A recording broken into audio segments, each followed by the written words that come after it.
ചെമ്മണ്ണ് അല്ലെങ്കിൽ ചെളിമണ്ണൊക്കെ നമുക്ക് ഇതിനായിട്ട് എടുക്കാവുന്നതാണ് കേട്ടോ. ഒരു സ്വല്പം മാത്രം വെള്ളം ചേർത്തിട്ട് നന്നായിട്ട് കുഴച്ചുരുട്ടി ഒരു നല്ല കട്ടിയായിട്ട് ബോൾ പോലെ ആക്കി എടുക്കുക. ഞാനിവിടെ ഈ ഒരു ചുമന്ന വലയാണ് ഉപയോഗിക്കുന്നത്. അത് ചേർത്തിട്ട് നന്നായിട്ടൊന്ന് ടൈറ്റാക്കി ഒന്ന് കെട്ടിക്കൊടുക്കുക, നൂല് വെച്ച് കെട്ടിക്കൊടുക്കുക. പായൽ മരത്തിലും മതിലിലും ഒക്കെ പിടിക്കുന്ന ഈ ഒരു പായൽ നമുക്ക് ഇപ്പോൾ കുറച്ചൊന്ന് ബുദ്ധിമുട്ടായിരിക്കും കിട്ടാൻ, എങ്കിലും അവൈലബിൾ ആവുന്ന സമയത്ത് ചെയ്തു നോക്കാവുന്നതാണ്. ഇതെടുത്തിട്ട് നമ്മുടെ നൂല് കൊണ്ട് തന്നെ ചുറ്റി കൊടുക്കുക. ഇത് ക്രിപ്താന്തസ് എന്ന് പറഞ്ഞൊരു പ്ലാന്റാണ് കേട്ടോ. അതിൻ്റെ തന്നെ ഈ ഒരു ചെറിയ തൈകളൊക്കെ ഞാനിങ്ങനെ ഇളക്കി എടുത്തിട്ടുണ്ട്.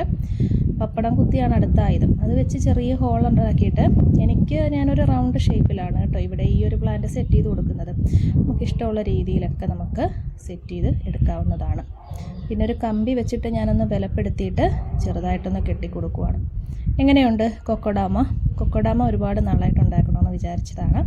നന്നായിട്ടൊക്കെ നമ്മൾ നനച്ചു കൊടുക്കണം. എല്ലാ ദിവസവും നനവേണ്ട ഒരു സാധനമാണ് കേട്ടോ കൊക്കോഡാമ. അപ്പോൾ ഇതിൻ്റെ അപ്ഡേറ്റൊക്കെ ഞാനിനി നമ്മുടെ പേജിലിടുന്നതായിരിക്കും. വീഡിയോ ഇഷ്ടമായെങ്കിൽ പേജ് ഫോളോ ചെയ്ത് സപ്പോർട്ട് ചെയ്യുക. Thank you.